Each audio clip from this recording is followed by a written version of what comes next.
things that I found quite interesting was this constant going on about more people having more space than they need. And of course, I think it's absolutely important that people understand the definition of space that people need.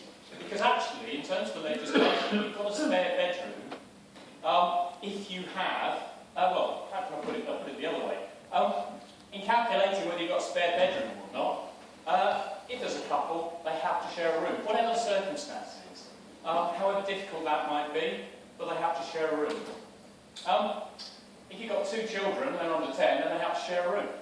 I don't know how many middle-class, aspiring parents would think it's entirely reasonable to go through life with 2 children sharing a room. Actually, if you've got 2 children of the same sex over that, well, I'm just saying, I think people need to understand what adequacy is in the context of, because actually, it's not, I suspect, what most people would think. So if you have 2 children of the same sex, then they have to share a room.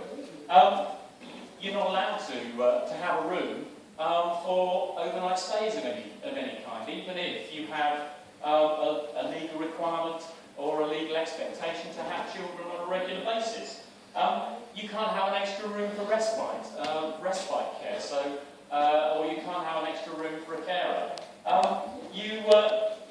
And all of those things. In all of those circumstances, of course, you're going to be making that contribution to your rent, and that's not going to be covered by housing benefit. And I know that Councillor Morley mentioned discretionary housing benefit, and of course this is there to iron out these kind of problems. Let's be clear about it, and you can do the calculations in the same way that Councillor Liversidge did the calculations in so many other respects. But the fact of the matter is, discretionary housing benefit can hardly scratch the surface of addressing the kinds of needs that I've been talking about.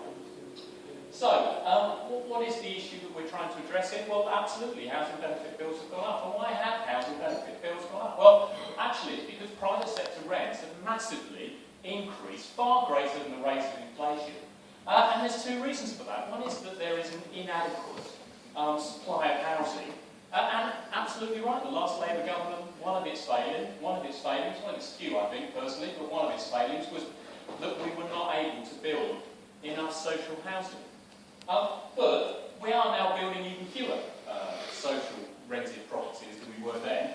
And the issue, nationally, and the issue, of course, not locally, because we've already got plans for 350, and they're on track. We're on track for building some 500-600 over the next 2 years.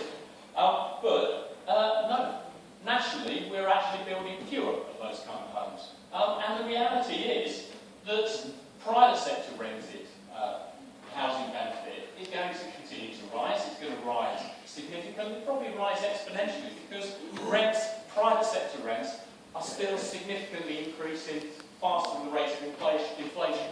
So what might be one of the options there? Well, how about some form of rent control? How about trying to ensure that there is a judgment made locally about what is a reasonable rent for landlords to charge? Maybe that is a way in which we can, maybe that is a way, a more general rent control, maybe that is a way we can control what is a burgeoning sector, but control it in a way which is in the best interest of the council taxpayer and the best interests of the taxpayer.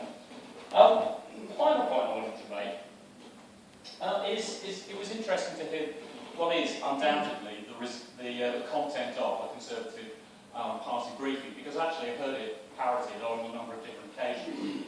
But actually, I have been a councillor long enough to remember the poll tax, and I remember Conservative councillors then getting up with the same kind of briefing and making the same kind of points and trying to deny the reality of the then poll tax, which was of course called the community charge, but it had been called the poll tax. And the poll tax was the poll tax, and it was unfair and iniquitous, and it went. The bedroom tax is a tax, and it is iniquitous, and it must go. And this resolution should be supported.